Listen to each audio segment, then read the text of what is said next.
রেশম গুটি বলতে সিল্ক কোকুন বলে এক ধরনের গঠন হয়। কোকুন বলে যে স্ট্রাকচারটি রয়েছে সেখান থেকে সাধারণত রেশম বা সিল্ক সেই জিনিসটিকে সেখান থেকে পাওয়া যায়। এবং সেই যে কোকুন স্ট্রাকচার বা সেই রেশম গুটিকে কাজে লাগিয়ে আমরা এক ধরনের ব্যান্ডেজ তৈরি করেছি। চিকিৎসা ক্ষেত্রে নতুন আশার আলো দেখালো রায়গঞ্জ বিশ্ববিদ্যালয়ের সেরিকালচার বিভাগ। এই বিভাগের গবেষকদের একটি দল মিলিত প্রচেষ্টায় উদ্ভাবন করেছেন এক নতুন ধরনের ব্যান্ডেজ, যা তৈরি হয়েছে রেশম কীটের গুটি দিয়ে। জানা গিয়েছে এই ব্যান্ডেজ অগ্নিদগ্ধ রোগীদের ক্ষতস্থানে ব্যাকটেরিয়া সংক্রমণ রুখতে অত্যন্ত কার্যকরী। এর ফলে অগ্নিদগ্ধ রোগীদের মৃত্যুর হারও কমিয়ে দেবে এই ব্যান্ডেজ, যা আলোড়ন ফেলে দেবে চিকিৎসা ক্ষেত্রে। এমনটাই আশাবাদী গবেষকদের মতে এটি রেশম কীটের গুটি দিয়ে 5টি স্তরের সিলভার ন্যানো পার্টিকেল সমন্বিত এক ব্যান্ডেজ। সাধারণত আগুনে পোড়া ক্ষতস্থানে যে সমস্ত ব্যাকটেরিয়া সংক্রমণ ঘটায় তারা একাধিক ড্রাগ প্রতিরোধের ক্ষমতা সম্পন্ন হয়ে থাকে, এতে কোনো সন্দেহ নেই। কিন্তু সিলভার ন্যানো পার্টিকেল সমন্বিত এই ব্যান্ডেজে থাকা বিভিন্ন উপাদান ওইসব ব্যাকটেরিয়ার বিরুদ্ধে লড়াইয়ে ভীষণভাবে কার্যকরী।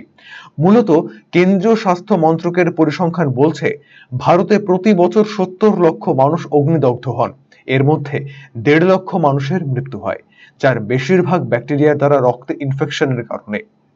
সুতরাং রেশম কীটের গুটির দ্বারা নির্মিত এই ব্যান্ডেজ কতটা কার্যকরী তা আর বলার অপেক্ষা রাখে না।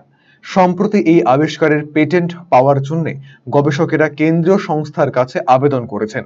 তার ভিত্তিতেই গত 2রা অগস্ট ইন্ডিয়ান পেটেন্ট জার্নালে তা পাবলিশ হয়েছে, যাকে ঘিরে খুশির আবহ বিশ্ববিদ্যালয় জুড়ে। সেরিকালচার বিভাগের সহকারী অধ্যাপক অমিত কুমার মণ্ডল জানিয়েছেন, রেশম অতি প্রাচীন একটি ফাইবার।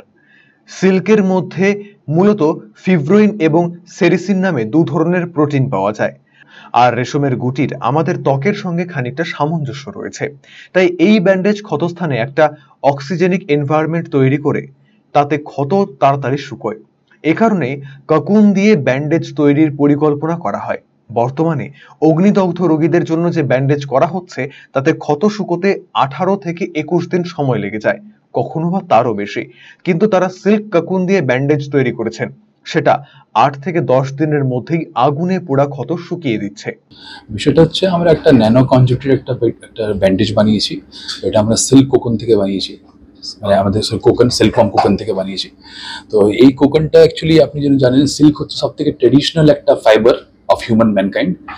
আর যেহেতু এটা একটা বায়োমেটেরিয়াল উইচ ইজ বায়োডিগ্রেডেবল, তো সিল্কের মধ্যে মেজর 2টো প্রোটিন থেকে থাকে, ওটা হচ্ছে ফিব্রোইন, একটা সেরিসিন। এটা রিডিউসিং অ্যান্ড স্টেবিলাইজিং এজেন্ট হিসেবে কাজ করছে। আর সিল্ক কোকুনের কিছুটা প্রপার্টি আছে যে আমাদের স্কিনের যে প্রপার্টি তার সাথে মিমিক করতে পারে। তো এইসব ব্যাকগ্রাউন্ড নলেজের জন্যই আমরা সিল্ক কোকুনকে চুজ করেছি ফর ব্যান্ডেজ বানানোর জন্য। কিন্তু যে ট্র্যাডিশনাল যে ড্রেসিং ম্যাটেরিয়াল আছে উন্ডের জন্য, ওটা কিন্তু খুব একটা ভালো মানে উন্ড হিলিং করতে পারে না। কিন্তু আমরা যেভাবে ন্যানো কনজুগেট করছি, এটা কিন্তু উন্ড হিলিং প্রপার্টিকে অনেকটা এনহান্স করেছে। এটা আমরা মাইস মডেলও চেক করে দেখেছি। সাফল্য আছে, বিকজ ট্রেডিশনাল আপনি যদি ব্যান্ডেজ দেখেন, ওরা কিন্তু অলমোস্ট 18 to 21 ডেজ লাগে উন্ডটাকে হিল করতে, কিন্তু আমাদের ক্ষেত্রে ওটা আমরা 8 থেকে 10 দিনের মধ্যে উন্ড হিলিংটা দেখতে। গবেষক পৌলমী দাম জানিয়েছেন, এই ব্যান্ডেজ যেভাবে কার্যকরী ভূমিকা গ্রহণ করেছে তাতে আগামী দিনে তা ভীষণভাবে বাজারে ছড়িয়ে পড়বে বলে আশাবাদী তিনি। এই সাফল্যে তারা ভীষণভাবে খুশি। সেই রেশম গুটিকে কাজে লাগিয়ে আমরা এক ধরনের ব্যান্ডেজ তৈরি করেছি। আমাদের তৈরি ব্যান্ডেজ নর্মাল যে সমস্ত ব্যান্ডেজ গুলো আছে, যেমন আমরা সাধারণত কি করি, সাধারণত ফার্স্ট এইড হিসেবে তুলো ইউজ করি, বা ক্ষতস্থানে একটু বড় যদি ক্ষত হয়ে যায় সেখানে আমরা নর্মাল যে সমস্ত গজের ব্যান্ডেজ সেগুলো ইউজ করি। তো এই ধরনের ব্যান্ডেজ বা তুলো এরা কিন্তু কোনো ব্যাকটেরিয়ার এগেইনস্টে এরা কাজ করতে পারে না, কোনো ব্যাকটেরিয়াকে এরা মারতে পারে না, কোনো সংক্রমণ থেকে এরা রক্ষা করতে পারে না। কিন্তু আমাদের যে ব্যান্ডেজটি, সেই ব্যান্ডেজটি কিন্তু ব্যান্ডেজটির মধ্যে এরকম প্রপার্টি আছে, বা ব্যান্ডেজেরই ধর্ম বলা যায়, যে ব্যান্ডেজটি লাগালেই সেখান থেকে, যেহেতু এটা silver nano particle based bandage, তো সেখান থেকে সিলভার ন্যানো পার্টিকেল রিলিজ হবে।